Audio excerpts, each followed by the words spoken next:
Ciao a tutti ragazzi e bentornati in questo nuovo video. Di cosa parliamo oggi? Parliamo di HB Racing e parliamo delle notizie uscite la scorsa settimana.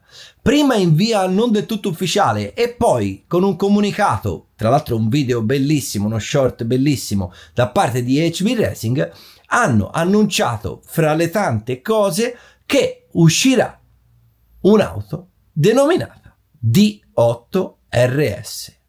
E da là ragazzi è successo praticamente di tutto. Ma cerchiamo di spiegare meglio che cosa è passato per la testa di HB Racing nel fare un qualcosa di questo tipo. Allora, breve cronistoria per chi non conosce perfettamente il mondo HB Racing. Prima della nascita della D8, che è apparsa per la prima volta al mondiale in Spagna del 2022, dove tra l'altro ha fatto la finale A con Kolotgen, c'era tutta la dinastia D8-19 partita dalla D8-12, quindi più di un decennio fatto con la stessa piattaforma che si evolveva, che mutava, che aveva raggiunto diversi titoli mondiali con Ronnefalk ad esempio, e che era una piattaforma super consolidata e polivalente a 360 gradi, dove soffriva un po' di più nelle piste ad alto grip,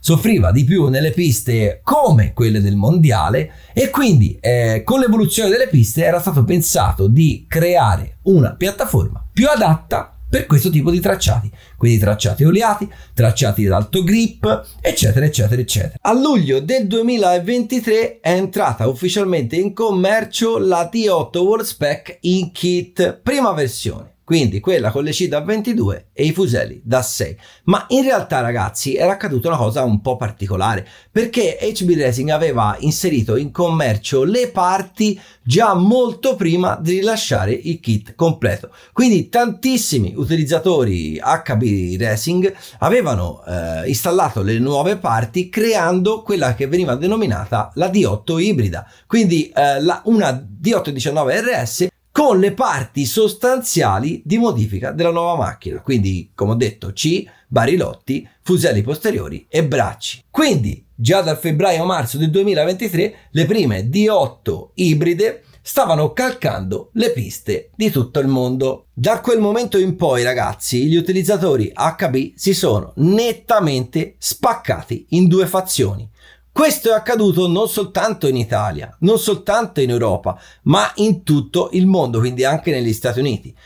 Persone che adoravano la D8 e non l'avrebbero cambiata con nessun'altra auto al mondo, e persone che adoravano la D8-19 RS, quindi la versione precedente, e non l'avrebbero cambiata per nessun'altra auto al mondo. Questo ragazzi però non era un problema, perché le due auto sono rimaste parallelamente in commercio fino praticamente a metà del 2023. Quindi chiunque poteva scegliere l'auto che desiderava e comprare chi la D8-19 RS, chi la D8 World Spec. Questa spaccatura è avvenuta anche nel team ufficiale, dove praticamente tutti i piloti del team International HB Racing sono passati alla D8 World Spec, meno Jessica Paulson, che ha sempre continuato e proseguito lo sviluppo sulla 819 RS. A un certo momento la 819 RS ha smesso di essere prodotta ed è rimasta soltanto la D8 World Spec.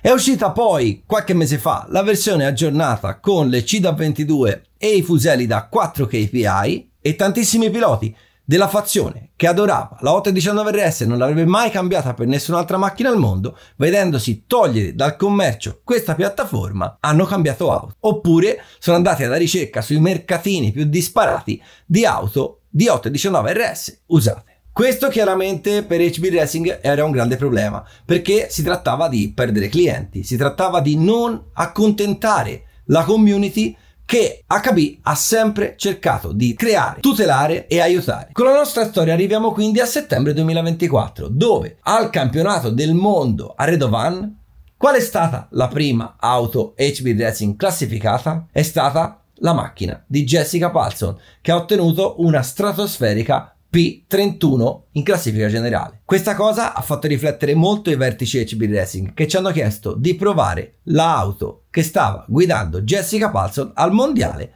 anche su altre piste e di dargli dei feedback. I feedback sono stati tutti positivi, pertanto HB Racing ha deciso di reintrodurre in commercio una nuova macchina chiamata D8 RS. Ragazzi, ho parlato di introduzione in commercio, non di sostituzione del progetto D8.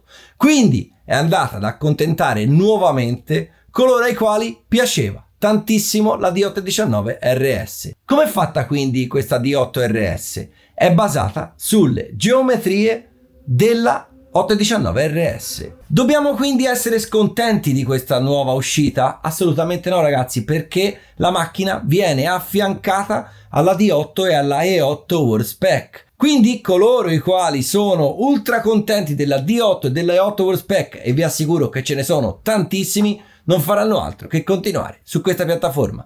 Coloro invece che erano nostalgici e che amavano e adoravano la D819 RS troveranno un modello molto simile ma non uguale, ragazzi. Non vi posso ancora svelare tutte le differenze, ma ce ne sono e ce ne saranno diverse. È sbagliato avere due macchine affiancate nello stesso momento in commercio? Non lo so, ma ci abbiamo corso fino a marzo di quest'anno, ragazzi, perché la 819 RS e la E819 RS erano in commercio in contemporanea con la D8 e la E8 World Spec. Quindi, non ci vedo assolutamente niente di male. Ognuno sceglierà la piattaforma che più gli piace e che più gli s'addice. Non solo, avremo veramente tantissime possibilità di configurazione sulla macchina, perché alla fine i pezzi che differiscono sono davvero pochi. La trasmissione ovviamente rimane la stessa e quindi cellule, piastre, differenziali e chi più ne ha più ne metta saranno esattamente identici e completamente intercambiabili fra le due auto. Sia io che Riccardo Simeonato, fresco campione nazionale categoria sport, all'ultima prova di campionato italiano abbiamo utilizzato la nuova D8 RS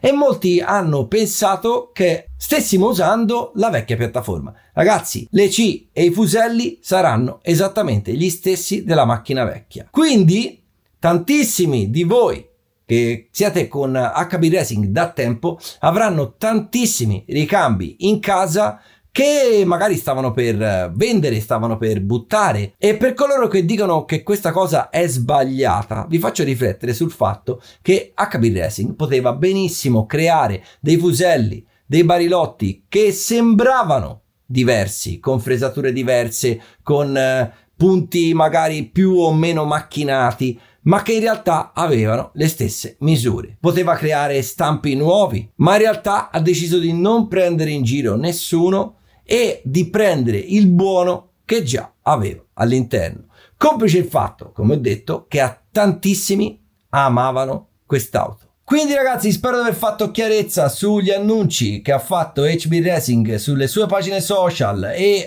sul suo sito web. Spero che abbiate numerose domande, spero che mi lasciate un commento, spero che mettiate tantissimi like sotto questo video e ovviamente ragazzi dite la vostra.